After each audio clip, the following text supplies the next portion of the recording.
Hi students, good morning. Welcome to my channel. Yesterday we have done about atoms, molecules and ions, and today we shall be doing how to write chemical formula and balancing of chemical equation. आज chemical formula और chemical equation को balance करने के लिए सिखाऊंगा मैं। तो आइए स्टार्ट करते हैं। फर्स्ट ऑफ ऑल पहले हम जानेंगे केमिकल फार्मूला लिखना। How to write chemical formula. रासायनिक सूत्र जिसे बोला जाता है रासायनिक सूत्र।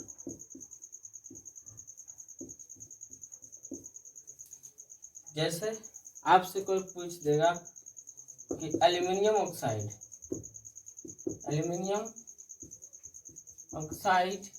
का फॉर्मूला क्या होता है, तो मुझे पता है इसलिए मैं लिख दूंगा Al2O3।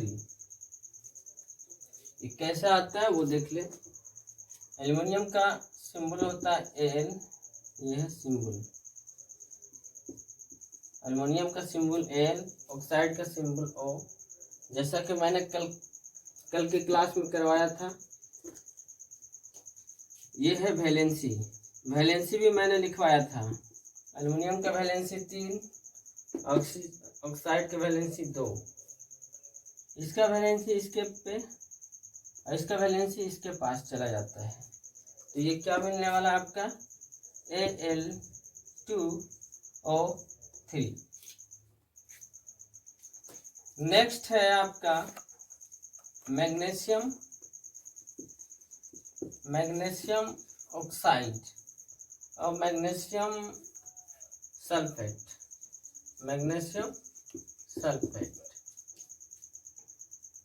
मैग्नीशियम का सिंबल होता है Mg, सल्फेट का SO4। मैग्नीशियम का वैलेंसी 2 और सल्फेट का भी वैलेंसी 2। अगर कटता है तो काट लेना है, एक बार में कट जाएगा 2 से, यानी 2 1 जा 2 और 2 1 जा 2। अब एक रह गया तो Mg1 और SO4 होल 1। तो 1 नहीं लिखा जाता है, 1 लिखने की कोई जरूरत नहीं है। जैसे ये आप लिखें Mg1 SO4 होल 1, ये वाला इसके पास और ये वाला इसके पास। तो Mg1 SO4 होल 1 ये लिखने की जरूरत नहीं है।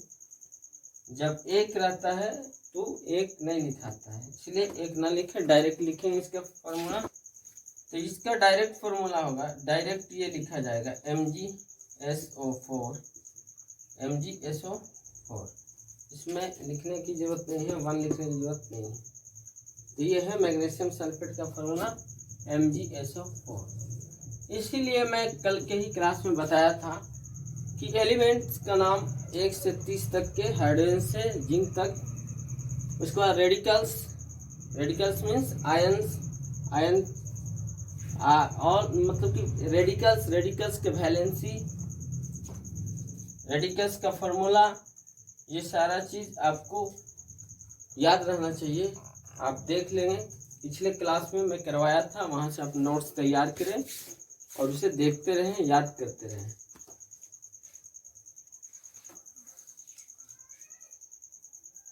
उसके बाद है कैल्शियम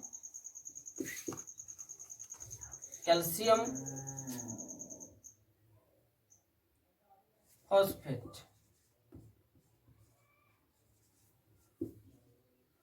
कैल्शियम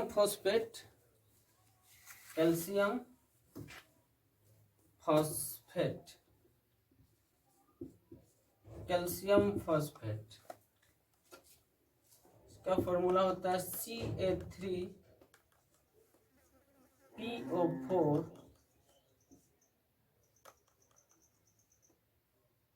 होल ट्वाइस। कैसे? कैल्शियम का सिंबल C है, फॉस्फेट का PO4, इसका वैलेंसी 2 और इसका 3, यानी इसका वैलेंसी इसके पे और कैल्शियम का वैलेंसी फॉस्फेट पे जाएगा, तो ये हो जाएगा आपका Ca3PO4, ये है आपका होल ट्वाइस। ये है कैल्शियम फॉस्फेट का formula. Sodium chloride, sodium chloride NaCl, sodium का सिंबल Na, क्लोराइड का सिंबल Cl, वैलेंसी 1 और इसका भी 1 है, ये इसके पास ये इसके पास। लेकिन मैं पहले बता चुका हूँ जब एक एक रहे तो लिखने की जरूरत नहीं है, डायरेक्ट ये हो जाएगा आपका NaCl। Calcium carbonate, calcium carbonate का ये होता है CaCO3, ऐसा इसलिए क्योंकि कैल्शियम का Ca, कार्बोनेट का CO3, इसका वैलेंसी 2 और इसका भी 2, ये कट जाएगा तो ये हो जाएगा आपका CaCO3, कैल्शियम कार्बोनेट। नेक्स्ट है potassium oxide, potassium oxide, potassium oxide का फॉर्मूला है K2O।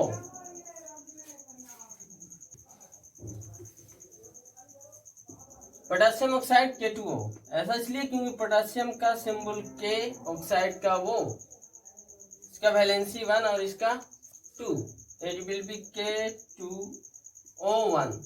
मैं पहले बता चुका हूं कि 1 नहीं लिखा जाता है, ये O1 नहीं लिखेंगे, सिर्फ O, K2O।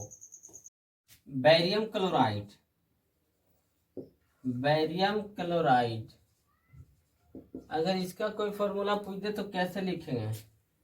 बैरियम का सिंबल Ba, क्लोराइड का सिंबल Cl, इसका वैलेंसी 2 और इसका 1, इसका वैलेंसी इस पे और इसका वैलेंसी इस पे, यानी कि ये हो जाएगा BaCl2।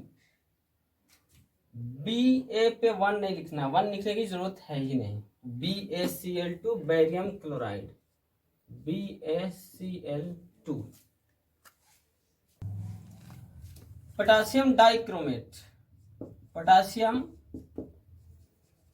Dichromate, potassium dichromate, potassium का सिंबल K, डाइक्रोमेट का Cr2O7, पोटासियम का वैलेंसी 1, इसका वैलेंसी 2, इसका वैलेंसी इस पे जाएगा और इसका इस पे, तो ये हो जाएगा आपका K2Cr2O7, पोटासियम डाइक्रोमेट, K2Cr2O7। तो इतना काफी है, बाकी आप खुद से कर सकते हैं। आई थिंक आपको समझ में आ गया होगा। अब हम पढ़ेंगे कि किसी भी केमिकल इक्वेशन को बैलेंस कैसे करेंगे, रासायनिक समीकरण को हम संतुलित कैसे बनाएंगे, how to balance chemical equation. तो एक एग्जांपल से समझते हैं। ये है आपका iron plus oxygen. When iron react with oxygen, then iron oxide is formed. It will be FeO, iron oxide. Now you will have to balance it. Balance के मतलब ये है कि you will have to equalize the number of each atom of each element on either side of the equation. कहने का मतलब ये है कि हर एक तत्व के परमाणु को बराबर कर देना है समीकरण के दोनों साइड में। जैसे आयरन इधर 1 है, इधर देखते हैं आयरन 1, ऑक्सीजन इधर 2 है और इधर ऑक्सीजन 1 है, तो ऑक्सीजन को भी 2 बनाना होगा। इसके लिए क्या करेंगे, इसके लिए करना ये होगा कि पहले आपको चेक कर लें, इधर ऑक्सीजन 2 है, इधर 1 है, तो ये नहीं करें कि यहाँ पे ऐसे 2 लिख दें 2 ऑक्सीजन हो गया, नहीं, कभी भी यहाँ पे नहीं लिखे। मैं आपको पहले बताया था कि जैसे ये लिखा हुआ है suppose that NaCl sodium chloride. तो आपको पहले बताया था पहला क्लास में कि ये कितना मॉलिक्यूल है, तो आप बोलेंगे कि एक मॉलिक्यूल है, क्योंकि नंबर ऑफ मॉलिक्यूल अणु की संख्या चेक करने के लिए फॉर्मूला को पहले देखा जाता है। तो NaCl इसके पहले कुछ नहीं है तो एक होगा, यानी कि ये 1 molecule of sodium chloride, sodium chloride का एक अणु है। ये ऐसे लिखा रहे NaCl, अब ये हो गया 2 मॉलिक्यूल्स ऑफ सोडियम क्लोराइड। तो ये कंसेप्ट काम आएगा यहाँ पे बैलेंसिंग में। जब भी बैलेंस करना होगा तो बैलेंस करने के लिए जो नंबर लिखेंगे वो फॉर्मूला के पहले लिखेंगे, ये नहीं कि यहाँ पे नहीं। तो इसके पहले ये फॉर्मूला है आपका आयरन ऑक्साइड का FeO। ऑक्सीजन को 2 बनाना है, तो 2 बनाने के लिए यहाँ पे आप 2 रख दें, ये हो गया 2 ऑक्सीजन। उस दिन भी मैंने बताया था कि ये संख्या जो है सबसे गुना होता है, इसका मतलब 2 सोडियम 2 क्लोरीन। ये लिखा हुआ Al2O3, 1 molecule of aluminium oxide, ये लिखा गया 3। तो 3 मॉलिक्यूल्स ऑफ एल्युमिनियम ऑक्साइड, ये संख्या जो है सबसे मल्टीप्लाई होगा। एल्युमिनियम एटम कितना हुआ 3 2 जा 6 और ऑक्सीजन एटम 3 3 जा 9। सेम कंसेप्ट यहाँ पे चलेगा, इसका मतलब 2 आयरन का एटम हो गया, 2 आयरन परमाणु हो गए और 2 ऑक्सीजन। तो राइट साइड में देखें कि 2 आयरन और 2 ऑक्सीजन है। लेफ्ट साइड में आते हैं, यहाँ पे 2 ऑक्सीजन तो ऑलरेडी है, तो ऑक्सीजन बैलेंस्ड है।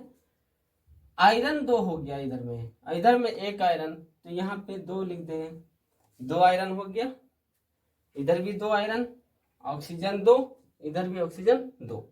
इसे कॉपी कर लें। नेक्स्ट एग्जांपल देखते हैं, aluminium plus chloride. When aluminium react with chlorine it will form aluminium chloride AlCl3। ऐसा इसलिए हो रहा, सब वैलेंसी का खेल है। जैसे एल्युमिनियम और क्लोरीन आपस में रिएक्शन कर रहा है, इसका वैलेंसी 3, इसका वैलेंसी 1, तो ये हो जाएगा AlCl3, तो एल्युमिनियम क्लोराइड। अब देखना ये है, एल्युमिनियम यहाँ पे 1 है, इधर में एल्युमिनियम 1, एल्युमिनियम ऑलरेडी बैलेंस्ड है।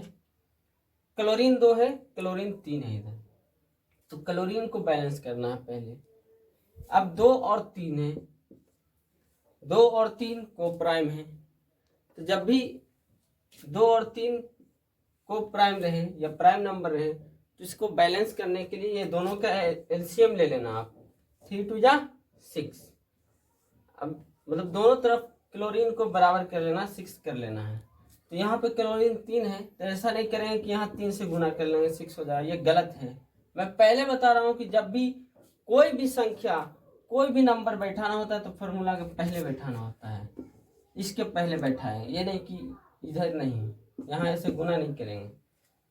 तो वो हम कर लेंगे 3 2 जा 6, ये जो कर लेगा ये गलत है, ऐसे नहीं करना है। इसे जो है आपको बैलेंस करना है। क्लोरीन को, क्लोरीन 2 है, यहाँ पे 3 कर देंगे, 3 2 जा 6। क्लोरीन 3 है तो यहाँ 2 लिख देंगे, 3 2 जा 6 क्लोरीन। एल्युमिनियम 2, एल्युमिनियम 1 है तो इधर भी aluminium 2, 2 aluminium 2 aluminium, chlorine 6, chlorine का 6। Okay. KClO3, KClO3 potassium chlorate. Potassium chlorate को अगर हीट कर दिया जाए, when potassium chlorate is heated in the presence of manganese dioxide, तो ये आपका पोटासियम क्लोराइड प्लस ऑक्सीजन में टूट जाता है। मैं बताऊंगा कैसे, ये केमिकल रिएक्शन है, इसके बाद मैं स्टार्ट करूंगा केमिकल रिएक्शन तो समझ में आ जाएगा। This is a decomposition reaction, अपघटन अभिक्रिया है ये। तो इसमें क्या है कि पोटासियम क्लोरेट को अगर हीट दिया जाता है, इसे गर्म किया जाता है मैंगनीज डाइऑक्साइड के प्रेजेंस में, तो ये पोटासियम क्लोराइड और ऑक्सीजन दे देता है। तो इसे आपको बैलेंस करना है। तो बैलेंस करने के लिए सबसे पहले देखते हैं potassium 1, potassium 1, Cl chlorine 1 chlorine 1, oxygen 3 oxygen 2। फिर वही केस है 3 2 का, तो 3 और 2 कभी इक्वल कर नहीं सकते हैं, इसलिए दोनों का एलसीएम ले लें। 3 2 जा 6, तो इधर 6 बना लें। 3 2 जा 6, 6 ऑक्सीजन हो गया। यहाँ पे 2 बैठा लें तो 3 2 जा 6, 6 ऑक्सीजन हो गया। लेकिन 2 बैठाने की वजह से यहाँ पे पोटेशियम और क्लोरीन के एटम्स में भी चेंजिंग आ गई। तो यहाँ पे क्या है, 2 पोटेशियम, तो यहाँ पे भी करना होगा आपका 2 पोटेशियम, 2 क्लोरीन एटम, यहाँ भी 2 क्लोरीन एटम। तो ओवरऑल सब इक्वलाइज हो गए। जैसे देख लें आप, potassium 2 potassium 2, chlorine 2 chlorine 2, oxygen 6 oxygen 6। Next example है carbon dioxide when react with water then glucose and oxygen are form. यानी कि जब कार्बन डाइऑक्साइड वाटर आपस में विक्रिया करते हैं तो ग्लूकोज और ऑक्सीजन बनाते हैं। इसको बैलेंस करना है। अगर किसी भी इक्वेशन में हाइड्रोजन नजर आ जाए तो पहले कोशिश किया करें कि हाइड्रोजन को बैलेंस कर लें। अगर हाइड्रोजन को बैलेंस कर लेते हैं तो दूसरा आइटम ऑटोमेटिक बैलेंस हो जाता है। इसलिए देखते हैं हाइड्रोजन इधर 12, यहाँ पे 2 हाइड्रोजन है, तो अगर यहाँ 6 बैठा दें तो 6 2 जा 12 हाइड्रोजन हो गया। 12 हाइड्रोजन, कार्बन 6 नजर आ रहा है, इधर में 1 कार्बन है तो यहाँ 6 बैठा देंगे, 6 कार्बन 12 हाइड्रोजन 12 हाइड्रोजन। ऑक्सीजन की बात कर ले, 6 2 जा 12 प्लस 6 ऑक्सीजन यानी 18। लेफ्ट साइड में 18 ऑक्सीजन है, इधर में ऑक्सीजन यहाँ पे 6 और यहाँ पे 2, टोटल 8 ऑक्सीजन। तो ऑक्सीजन तो गड़बड़ है, इधर 18 इधर 8, तो ऑक्सीजन को भी बैलेंस करना होगा। अगर यहाँ 6 बैठा देते हैं तो 6 2 जा 12 ऑक्सीजन, 6 2 जा 12 प्लस 6 18 ऑक्सीजन इधर भी हो गया, 6 प्लस 12 18, तो बैलेंस्ड है ये। कार्बन 6 हाइड्रोजन 12 हाइड्रोजन 12, ऑक्सीजन 6 2 जा 12 12 एंड 6 18, ऑक्सीजन 6 2 जा 12 12 एंड 6 18। तो बैलेंसिंग में इतना ही, बाकी और खुद से बैलेंस कीजिए। वीडियो को पॉज कर करके देखिए, बैक मार के देखिए, नहीं आता है समझ में तो लेक्चर को 1 बार 2 बार देखिए, उसके बाद नोट्स बनाते चलें। Okay, that's all.